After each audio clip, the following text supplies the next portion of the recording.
From the U.S. Supreme Court hearings to the death of Senator Byrd, it was a busy day in the nation's capital. For more perspective on those stories, we're joined tonight from Washington by David Hawkings. He is the managing editor for CQ Weekly. David, thanks very much for your time again.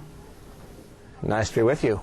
So that statement by Elena Kagan was very careful and measured and gave very little away, but there were a few points that were interesting. She spoke of the Supreme Court as a wondrous institution, and she also said that the time she spent in other branches of government reminded her that it also must be a modest one. Some coded language there, but designed to give a message to the senators. What was it? That's right. A only somewhat coded message, and it only took her 3 hours of sitting there through the senator's opening statements for her to get to give it. I think the coded message was that she was trying to say something similar to what the previous three nominees have all told the Senate Judiciary Committee, not only Sonia Sotomayor from a year ago, President Obama's first pick, but the last two picks of the Bush administration, Chief Justice Roberts and Justice Alito. They all tried anyway to send a signal in their opening statements that they would practice judicial restraint. But of course, that's a platitude. That's a generalization. That's a big word, a big concept. That the cliche, "the devil is in the details," is never more appropriate to say than when it comes to judicial restraint, because one justice's holding back and being restrained in judgment is another one's ignoring a vital opportunity to correct a wrong. Now, actually, Sessions has said, the Republicans have said that they're not ruling out a possible filibuster, but really, we're not expecting her to have a problem getting through the confirmation hearings. What this really is probably going to be about is a showboating, if you will, a staking out of lines by the Republicans and the Democrats, and speaking to the grassroots going into the midterm elections, which is really what everything is about these days, and talking to her about her liberalness, or she's too liberal or she's not liberal enough. I mean, that's really what this is going to be about.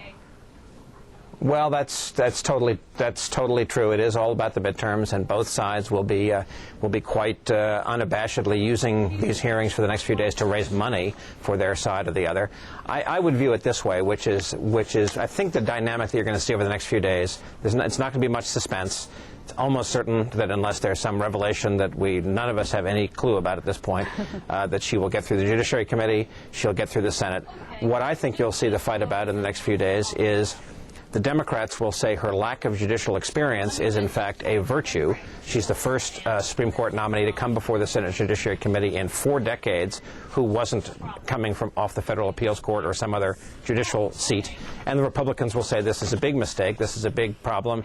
Her life experience shows that she's little more than a very well-versed and successful political hack. So the Republicans say that working for the Clinton White House and working for Thurgood Marshall, she essentially was an actor, a player, an activist, and that's not the kind of background that you need on the court. The Democrats will say the Supreme Court historically has been populated by many, many people who have not been Federal Appeals Court judges. Some of our most famous justices were not.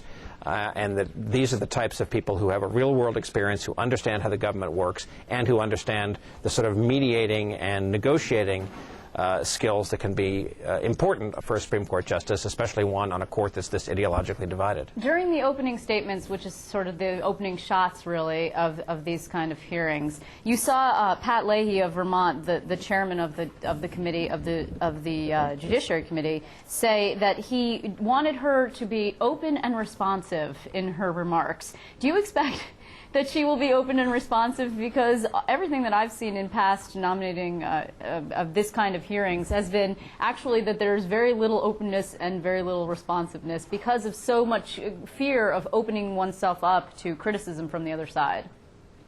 That's exactly right. Now, the particular challenge in Elena Kagan's case is that 15 years ago, she wrote an article for the University of Chicago Law Review in which she was derisive of the modern confirmation process. and said it's become a little more than a charade, and essentially encouraged future nominees to be more open, candid, responsive than they were being at the time. It's sort of being not so semi-jokingly referred to as the Kagan standard, and actually Senator Durbin, the Senate Majority Whip, actually said last week this is the standard that she has proposed, and she's going to be hard-pressed not to live up to it. Now, that having been said, she is very well practiced in the art of rhetorical give and take, and she can probably withstand as many questions as the Senate Judiciary Committee will throw at her, and can be very calibrated in what she will or won't say.